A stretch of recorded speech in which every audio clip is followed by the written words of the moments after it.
ঘণ্টার মৃদু ঢুংঢুং শব্দটা আজও কলকাতার গলিতে বেঁচে আছে। একটা শহর যেখানে অতীত আর বর্তমান পাশাপাশি হাঁটে, সেই হাঁটার সঙ্গী হাতে টানা রিক্সা। কেউ বলে এটা শহরের লজ্জা, কেউ দেখে এতে জীবনের সংগ্রাম। কিন্তু রিক্সার চাকা শুধু শরীর নয়, বয়ে নিয়ে চলে হাজারো নীরব গল্প। এই গল্প রিক্সার নয়, রিক্সা চালকের, সেই মানুষদের যারা ছায়া হয়ে শহরকে বয়ে নিয়ে যায় পায়ে पाए। कट तो होबे करता है, नहीं कट होता है। अब क्या करे, ऊपर वाला के दया है। कैसू गरीब आदमी कुछ आदमी नहीं होता है। गरीब आदमी कोई आदमी में गिनती नहीं है। अब वो मजदूरी बस में चला नहीं होता है, न तो संसार चलेगा कैसे। एक का कोई गारंटी नहीं है। कभी 200 हो जाता है, कभी 300 हो जाता है, कभी जमो खुराकी नहीं होता है।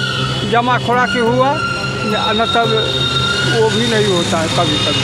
हाँ, घर पर पैसा थोड़ा बहुत जाता है, जो कमाता है बचता है तो चला जाता है। सब होटल में खाते हैं, दोनों बेला होटल में। हम निरामे से भोजन करता है। हम ये ऑल बॉल कुछ हम नहीं खाता।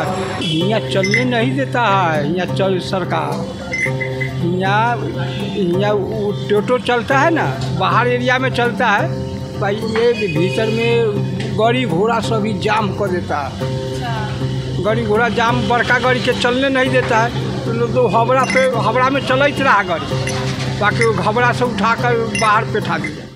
সালটা 1914। ভারতবর্ষ তখনও স্বাধীন হয়নি। কলকাতায় প্রথম দেখা যায় এই যান, ঘোড়ার গাড়ির মতন চাকা, কিন্তু ঘোড়ায় টানা নয়। এই গাড়ি টানেন মানুষ, নাম রিক্সা।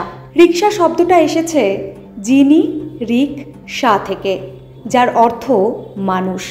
রিকি অর্থাৎ শক্তি এবং সা মানে যান। এই মানব চালিত যানের ব্যবহার জাপানে বহু আগে থেকেই ছিল, পরে তা পৃথিবীর অন্যান্য দেশেও চালু হতে থাকে। কলকাতায় কিছুটা দেরিতে এসেছিল মানুষে টানা রিক্সা। ভারতে প্রথম রিক্সা চলেছিল সিমলায়, তবে সিমলার রিক্সাগুলি ছিল অনেক লম্বাটে। কলকাতায় আসার পরে প্রথম কয়েক বছর তেমন জনপ্রিয়তা পায়নি এই হাতে টানা রিক্সা। বাঙালি বাবুরা একে এড়িয়েই চলেছিলেন। সেই সময় মূলত মালপত্র বহনে আর চীনাপাড়ায় সীমাবদ্ধ ছিল রিক্সার গতিবিধি। 19 শতকের শুরুতে কলকাতায় প্রচলন হয় হাতে টানা রিক্সার। উচ্চবিত্ত মানুষরাই এতে যাতায়াত করতেন। अभी 2 साल के बाद आए हैं, पहले बार 1 महीना होने वाला है। कष्ट होता है, लेकिन किसी तरह तो बाल बच्चा को देखने होगा। कभी होने का हुआ तो खा पी के 250-300 बच गया, कभी ऐसा हुआ कि खा के ही ख़त्म हो गया।